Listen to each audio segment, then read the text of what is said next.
Hello বন্ধুরা, তো চলো আজকে আমরা বাঁধাকপি বানাবো, বাঁধাকপির মোমো বানাবো। তো মোমো বানানোর জন্য দেখো বাঁধাকপি নিয়ে নিয়েছি আর ছিলবো। তো হ্যাঁ, এটার মধ্যে আরও যদি গাজর আর বিনস টিমস মিলানো হয় তো আরও ভালো লাগে খেতে। তো দেখো আজকে আমাদের গাজর টাজর নাই, শুধু বাঁধাকপি দিয়ে মোমো বানাবো। এই দেখো আমার ছিলা হয়ে গেছে, ছিলে আমার রেখে নিয়েছি, ধোয়া ধুয়ে সব হয়ে গেছে।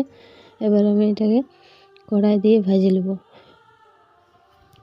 তোমার মোমো খেতে কে কে ভালোবাসে একটু কমেন্ট করে জানাবে। আমার তো হেভি লাগে, আর আমার ঘরে বানানো মোমোটাই ভালো লাগে, যেটা আমি নিজে বানাই। এই দেখো আমি এখন বাঁধাকপিটাকে ভেজে নিয়েছি ভালো করে। আর হ্যাঁ, আমি শুধু তেলে ছেড়েছি, আমি পেঁয়াজ রসুন কিছু দিই নেই, অনেকে দিই, আমি বাবু নিরামিষই করছি। এই দেখো এটার মধ্যে গাজর থাকলে দেখতে হেভি লাগে সুন্দর, কিন্তু গাজর ছিল না ঘরে, তার জন্য এমনি করছি। এবার দেখো আমি ভালো করে শুকায় নিয়েছি, আর এটা শুধু স্বাদ মতো নুন দিয়েছি, আর কিছু দিইনি, দিয়ে নামিয়ে নিয়েছি। এবার দেখো আমি বিলাতির চাটনিটা বানাবো। বিলাতি আর শুকনো লঙ্কা দিয়ে দিয়েছি সিদ্ধ হইতে, সিদ্ধ হয়ে গেছে, দেখো আমি নামিয়ে নিয়েছি। এবার একটাকে মিক্সারে পিষে নেবো। তার আগে একটু আমি ময়দাটা ছানিয়ে নিয়েছি। তাই দেখো শুধু আমি তেল দিয়েছি অল্প, আর স্বাদ মতো নুন দিয়েছি।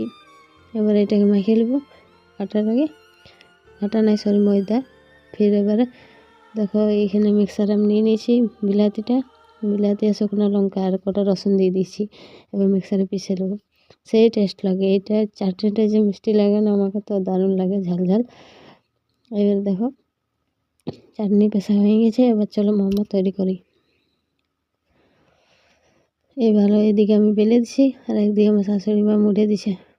দেখো কে কে মুড়তে জানো মোমো।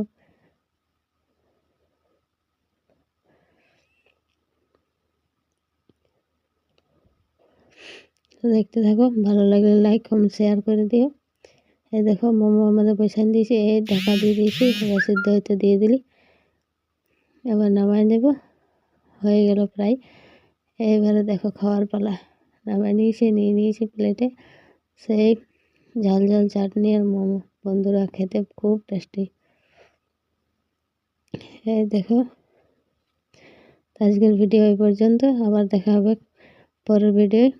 ভালো লাগলে একটু লাইক কমেন্ট শেয়ার করে দিও। Bye bye, tata.